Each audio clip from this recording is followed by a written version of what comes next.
आज हम सब इकट्ठे हुए यहाँ पे जो स्वर्गीय राजेश गुप्ता जी थे, ऑनरेबल एमएलए थे जम्मू ईस्ट से, चीफ विप भी थे भारतीय जनता पार्टी के और अपनी जिंदगी में वो कॉरपोरेटर भी रहे। तो बड़े कम लोग होते हैं सियासत में जिनके जाने के बाद भी दुनिया उनको याद करती है। अपनी कॉन्स्टिट्यूंसी नहीं, मैं समझता हूँ पूरी रियासत उनको आज उनकी श्रद्धांजलि सभा में सब इकट्ठी हुई है बगैर मजहब बगैर पार्टी लाइन। ये दर्शाता है कि उनका कार्यकाल, उनका बिहेवियर, उनकी जिंदगी बड़ी कंट्रीब्यूटरी रही है toward society and for the upliftment of the society. तो ऐसे लोग जो इस दुनिया में नहीं रहे, ये हमारे लिए एक ट्रेंड सेट कर जाते हैं पॉलिटिक्स में या जिंदगी में कि इनके फुटप्रिंट्स में चलना चाहिए। और मैं समझता हूँ सेवा भाव जो है वही सबसे बड़ी इबादत है। और इनके जो कार्यकाल में जो जो चीज़ें हुई, जिस तरह का आपसी रवादारी, और जिस कॉन्स्टिट्यूंसी से बिलोंग करते थे उसमें अदर रिलीजन ज़्यादा थे, इनका रिलीजन कम था। तो ये इंडिकेट करता है कि इनकी मोहब्बत का कारवां जो है आज भी इनके जाने के बाद कायम दायम है। वो दर्शाता है इस हॉल में जो अटेंडेंस है, जो लोग हैं जो बगैर किसी मजहब मिलत यहाँ बैठे हुए हैं और उनको श्रद्धांजलि दे रहे हैं। तो मैं भी अपनी तरफ से उनको श्रद्धांजलि देता हूँ, दुआ करता हूँ कि उनके फुटप्रिंट्स पे उनके औलाद, उनके बच्चे चले और जो अधूरे काम, अधूरे सपने वो छोड़ गए ये पूरे करें। जम्मू पूर्वी से विधायक स्वर्गीय राजेश गुप्ता जी की आज द्वितीय पुण्यतिथि है। इस पुण्यतिथि पर समस्त जम्मू जो है वो उनको श्रद्धांजलि अर्पित करने यहाँ एकत्रित हुआ है। मेरा मानना है कि जैसा कहा गया है कि जो आगे उत्तर या वो हैं उससे जो व्यक्ति का नाम नहीं चलता, उनका नाम जिंदा नहीं रहता। व्यक्ति जो स्वयं कुछ करके जाता है उसी से लोग उनसे याद करते हैं। हम देखते हैं कि समाज में भगत सिंह, अशफाकुल्लाह, इस तरह के जो एक हीरो हुए हैं उनको लोग इस प्रकार याद करते हैं कि उनका कोई औलाद नहीं दिया, परंतु याद करने का ये कि उन्होंने समाज के लिए कुछ किया है।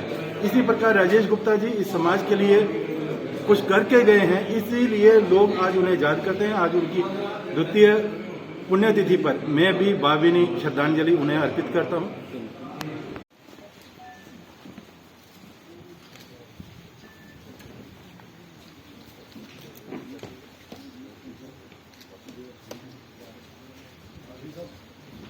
विद्या के मंदिर मां सरस्वती की यहाँ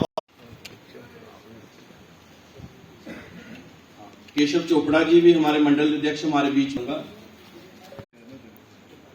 बिल्कुल जमीन से उठकर तो लोक सेवा में लगते लगते एक विधायक का पद पा लेना, एक गरीब परिवार के किसी भी अपने बीच में केनी जी हैं हमारे मंडल अध्यक्ष, मैं उनसे भी निवेदन करूंगा कि वो भी आ जाएं। मुझे गलती है कि मैं उनको ध्यान से देख नहीं सका। राजीव भारद्वाज जी हैं, चंद्रमोहन,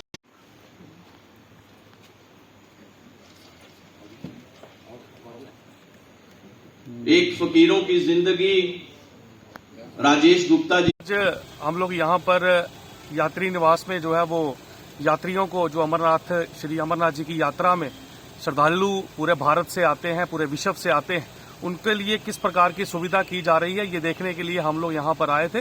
तो मैं बड़ा खुशी से आप सबको बताना चाहूंगा कि एलजी प्रशासन और उनकी पूरी टीम, खासतौर पे डिस्ट्रिक्ट एडमिनिस्ट्रेशन द्वारा यहाँ पर बड़ा अच्छा जो है वो यात्रियों की सुविधाओं का ध्यान रखा जा रहा है। उनके लिए अच्छे अरेंजमेंट किए जा रहे हैं, साफ सफाई का काम यहाँ पर हो रहा है और एक ड्यूटी टाइप, जैसे एक द्वार टाइप बनता है, वो भी इस बार जो है वो पहली बार बन रहा है। तो मुझे लगता है कि ये यात्रियों के आकर्षण का एक केंद्र भी रहने वाला है। और इस यात्रा से जम्मू के जो व्यापारी हैं उनको भी बड़ी उम्मीद रहती है। वो पूरा साल वेट करते हैं कि कब ये यात्रा शुरू होगी, और जब बाहर से टूरिस्ट आएंगे तो जम्मू के जो व्यापारी हैं उनका काम बढ़ेगा, उनका सामान बिकेगा, यात्रा चलेगी, उनका सामान बिकेगा, तो उनको भी इस जो है वो यात्रा का जो इंतजार वो रहता है। तो मैं एक बार पुनः आपके माध्यम से एलजी प्रशासन का धन्यवाद करता हूं कि वो बेस्ट फैसिलिटीज जो है वो, बेस्ट अरेंजमेंट जो है वो यात्रियों के लिए यहाँ कर रहे हैं। और मैं आपके माध्यम से आह्वान करूंगा पूरे भारत के लोगों से कि वो आएं यहाँ पर। जम्मू कश्मीर सरकार द्वारा बड़ा अच्छा इंतजाम यात्रियों के लिए किया गया है। अपने परिवार सहित आएं और बाबा बर्फानी के दर्शन करके उनका आशीर्वाद लेकर जाएं।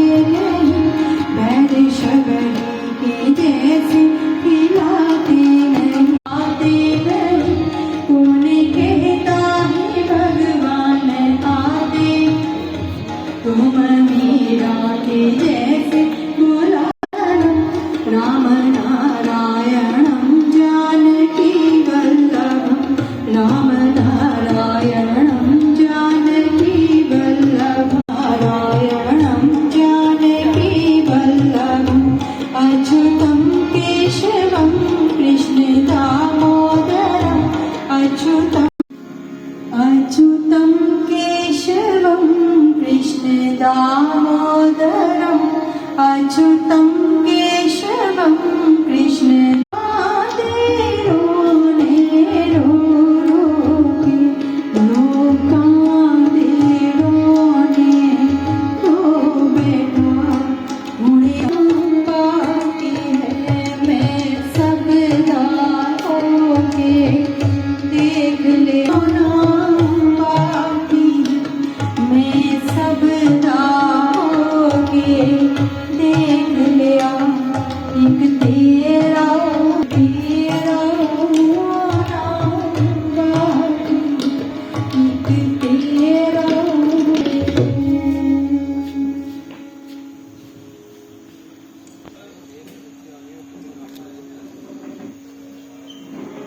मीरा के जैसे बुला